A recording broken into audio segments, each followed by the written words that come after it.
भगवान विष्णु के वैसे तो कई अवतार हो चुके हैं, लेकिन आज हम जिन अवतारों की शक्ति के बारे में आपको बताएंगे उसे सुनकर आप भी दंग रह जाएंगे। आज हम आपको भगवान नर और नारायण की शक्ति के बारे में बताने वाले हैं कि कैसे भगवान नर और नारायण ने एक महान राजा को घुटने टेकने पर मजबूर कर दिया था। जानने के लिए वीडियो को अंत तक जरूर देखना। इसका वर्णन हमें महाभारत उद्योग पर्व के अध्याय 96 में मिलता है, जहाँ परशुराम जी बताते हैं कि पूर्व काल की बात है, दंभोद्भव नाम से प्रसिद्ध एक सार्वभौम सम्राट इस संपूर्ण अखंड भूमंडल का राज्य भोगते थे। वे महारथी और पराक्रमी नरेश प्रतिदिन रात बीतने पर प्रातः काल उठकर ब्राह्मणों और क्षत्रियों से इस प्रकार पूछा करते थे, क्या इस जगत में कोई ऐसा शस्त्रधारी शूद्र, वैश्य, क्षत्रिय अथवा ब्राह्मण है जो युद्ध में मुझसे बढ़कर अथवा मेरे समान भी हो सके। उनका अहंकार बहुत बढ़ गया था। वे धन वैभव की मद से मतवाले हो गए थे। राजा को यही बारंबार प्रश्न दोहराते देख एक दिन महामना तपस्वी ब्राह्मण क्रोध से तमतमा उठे और उनसे इस प्रकार बोले, राजन, दो ऐसे पुरुष रत्न हैं जिन्होंने युद्ध में अनेक योद्धाओं पर विजय पाई है, तुम कभी उनके समान न हो सकोगे। उनके ऐसा कहने पर राजा ने पुनः उन ब्राह्मणों से पूछा, वे दोनों वीर कहाँ हैं?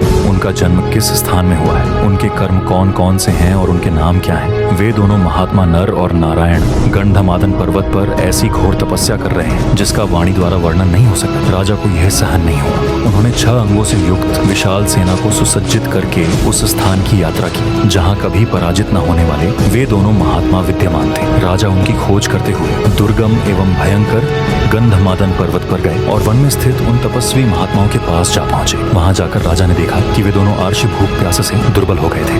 उनके सारे अंगों में फैली हुई नस नाड़ियां स्पष्ट दिखाई देती थी। वे सर्दी गर्मी और हवा का कष्ट सहते सहते अत्यंत कमजोर हो गए थे। निकट जाकर उनके चरणों में नमस्कार करके राजा दंभोद्भव ने उन दोनों का कुशल समाचार पूछा। तब नर और नारायण ने राजा का स्वागत सत्कार करके आसन, जल और फल मूल देकर उन्हें भोजन के लिए निमंत्रित किया और पूछा कि हम आपकी क्या सेवा करें। यह सुनकर राजा ने सारा वृत्तांत पुनः सुना दिया और कहा, मैंने अपने बाहुबल से सारी पृथ्वी को जीत लिया है तथा संपूर्ण शत्रुओं का संहार कर डाला है। अब आप दोनों से युद्ध करने की इच्छा लेकर इस पर्वत पर आया हूँ। यही मेरा चिरकाल से अभिलषित मनोरथ है। आप अतिथि सत्कार के रूप में इसे ही पूर्ण कर दीजिए। नर नारायण बोले, हमारा यह आश्रम क्रोध और लोभ से रहित है। इस आश्रम में कभी युद्ध नहीं होता। फिर अस्त्र शस्त्र और कुटिल मनोवृत्ति का मनुष्य यहाँ कैसे रह सकता है? इस पृथ्वी पर बहुत से क्षत्रिय हैं, अतः आप कहीं और जाकर युद्ध की अभिलाषा पूर्ण कीजिए। उन दोनों महात्माओं ने बारंबार ऐसा कहकर राजा से क्षमा मांगी और उन्हें विविध प्रकार से सांत्वना दी। फिर भी राजा दंभोद्भव युद्ध की इच्छा से ललकारते ही रहे। तब महात्मा नर ने हाथ में एक मुट्ठी सींक लेकर कहा, युद्ध चाहने वाले क्षत्रिय, आ